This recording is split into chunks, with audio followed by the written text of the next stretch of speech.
দুই অঙ্ক বিশিষ্ট একটি সংখ্যার অঙ্কদ্বয়ের অন্তর 4 সংখ্যাটির অঙ্কদ্বয়ে স্থান বিনিময় করলে যেই সংখ্যা পাওয়া যায় তার ও মূল সংখ্যাটির যোগফল 110। সংখ্যাটি নির্ণয় করো। আমাদেরকে সংখ্যাটি নির্ণয় করতে বলা হয়েছে। যেই সংখ্যাটির দুটি অঙ্ক দেওয়া আছে, বলা হয়েছে যে এই দুই অঙ্ক বিশিষ্ট এই একটি সংখ্যার অঙ্কদ্বয়ের অন্তর বলা হয়েছে যে দুই অঙ্ক বিশিষ্ট, কিন্তু বলা হয় না যে কোন অঙ্কটা বড় এবং কোন অঙ্কটা ছোট। তাহলে দুইটি অঙ্ক, একটি একক স্থানীয় অঙ্ক, একটি দশম স্থানীয় অঙ্ক, এই দুটির অন্তর বলা হয়েছে যে 4। এই 4 সংখ্যাটির অঙ্কদ্বয় স্থান বিনিময় করলে আমরা এই হিসেবে যদি ধরে নিই, অঙ্কটি যদি বের করি, আমরা যদি মনে করি এই একক স্থানীয় অঙ্ক x, মনে করি একক স্থানীয় অঙ্ক সমান যদি ধরি x এবং দশম স্থানীয় অঙ্ক সমান যদি ধরি y এবং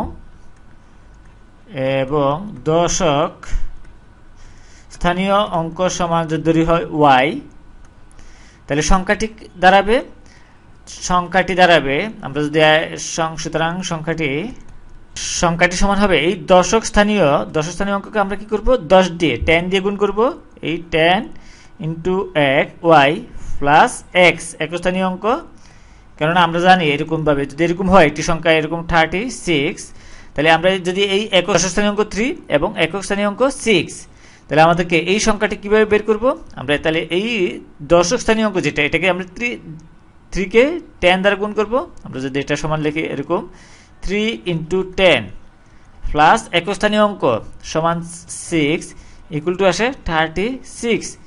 এটাই পাওয়া যায়, এটাই।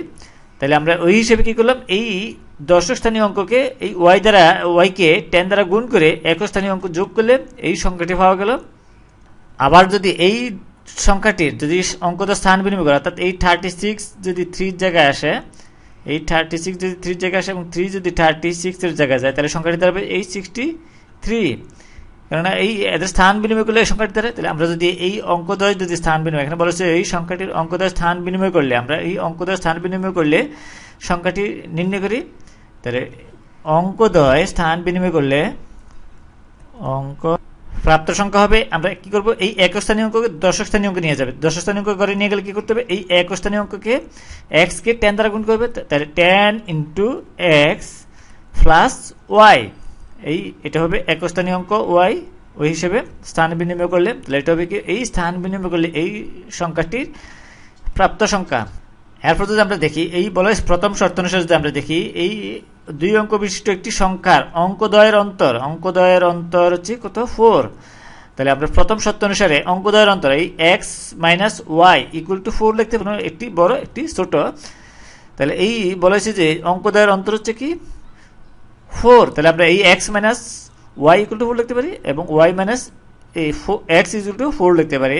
তাহলে প্রথম শর্ত অনুসারে আমরা লিখতে পারি, প্রথম শর্তানুসারে এই x মাইনাস ওয়াই, আমরা বলেছি যে এই অঙ্কদ্বয়ের অন্তর, তাহলে এই x minus y equal to 4 এটা লিখতে পারি। এটা সমান যদি আমরা 1 নং সমীকরণ দিই, এরপর বলেছি অঙ্কদ্বয়ের অন্তর, তাহলে y মাইনাস x হইতে পারে। তাহলে আমরা যদি লিখি এই y মাইনাস প্রথম শর্ত অনুসারে এটা, তাহলে এটা সমান 4।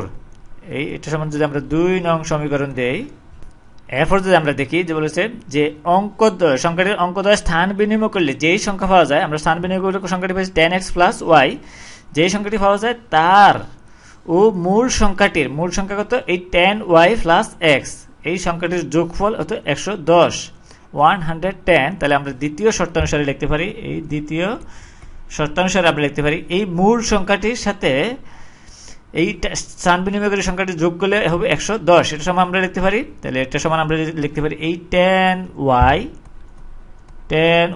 প্লাস x প্লাস আমরা লিখতে পারি এই 10x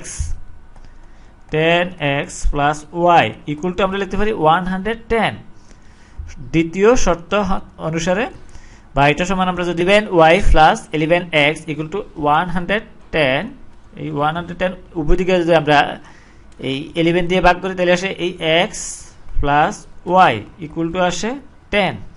এটা সমান যদি আমরা 3 নং সমীকরণ দেই, এই 3 নং সমীকরণ, এখন আমরা এই 3 নং আর 1 নং সমীকরণ যদি যোগ করি, তাহলে আমরা কি পাবো, এই x এর মান পাবো। এখন যদি আমরা লিখি এই 1 নং ও 3 নং সমীকরণ, থেকে 5 যোগ করে আমরা যোগ করি তাহলে পাই এই 2x আমরা যদি লিখি এই 2x ইকুয়াল টু আমরা লিখতে পারি এই যোগ করলে আসে 14। সুতরাং এই x ইকুয়াল টু আসে 7। এরপর যদি আমরা বিয়োগ করি, আমরা যদি এই 1 নং থেকে 3 নং বিয়োগ করি, অথবা আমরা যদি এই x এর মান 3 নং সমীকরণে বসিয়ে পাই, বা আমরা এই 3 নং অথবা 1 নং সমীকরণ থেকে যোগ করে পাই বা বিয়োগ করে পাই, তাহলে আমরা y ইকুয়াল টু লিখতে পারি এই y ইকুয়াল টু আসে এই 10 মাইনাস 7। সুতরাং এই y ইকুয়াল টু আসে 3। তাহলে সংখ্যাটি হবে, সুতরাং সংখ্যাটি সমান লিখতে পারি এই একক স্থানীয় অঙ্ক এবং দশক স্থানীয় অঙ্ক 3। তাহলে এই 3 হচ্ছে দশক স্থানীয় অঙ্ক, এই হিসেবে আমরা সংখ্যাটি বের করব। তাহলে এই 10 আমরা যদি 10 ইন্টু 3, তাহলে 10 ইন্টু 3 প্লাস 7 ইকুয়াল টু 37। আবার আমরা যদি এই 2 নং সমীকরণ আর 3 নং সমীকরণ যদি যোগ বিয়োগ করি, তাহলে এই আরটি x এবং y এর মান পাওয়া যাবে।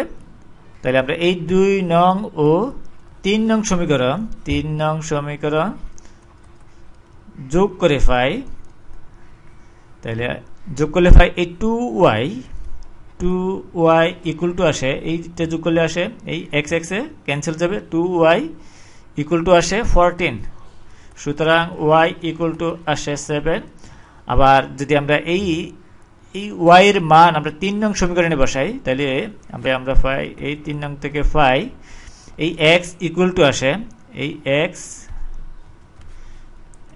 ইকুয়াল টু আসবে এই x ইকুয়াল টু আসে এই 10, এই y এর মান হচ্ছে কত 7, তাহলে 10 মাইনাস 7 হবে। সুতরাং x ইকুয়াল টু আসে এই x ইকুয়াল টু আসে, তাহলে একক দশক স্থানীয় অঙ্ক হচ্ছে 7। এই 7 কে আমরা কি করব 10 দ্বারা গুণ করব, এই 10 ইনটু 7 আমরা যদি এই 10 ইনটু 7 প্লাস 3, তাহলে আসে এই 73। তাহলে এই সংখ্যা হচ্ছে এখানে দুইটি, এই একটি সংখ্যা 73 এবং অথবা এই 37। যদি x এর মান বড় হয়, অর্থাৎ একক স্থানীয় অঙ্ক বড় হয়, তাহলে সংখ্যাটি হবে কত 37। আর যদি সংখ্যাটির দশক স্থানীয় অঙ্ক বড় হয় এবং অথবা y এর মান বড় হয়, তাহলে দশক স্থানীয় অঙ্ক থেকে 7, তাহলে এর মান হবে সংখ্যাটি হবে 73। তাহলে এই সংখ্যা দুটি হচ্ছে 37 এবং 70।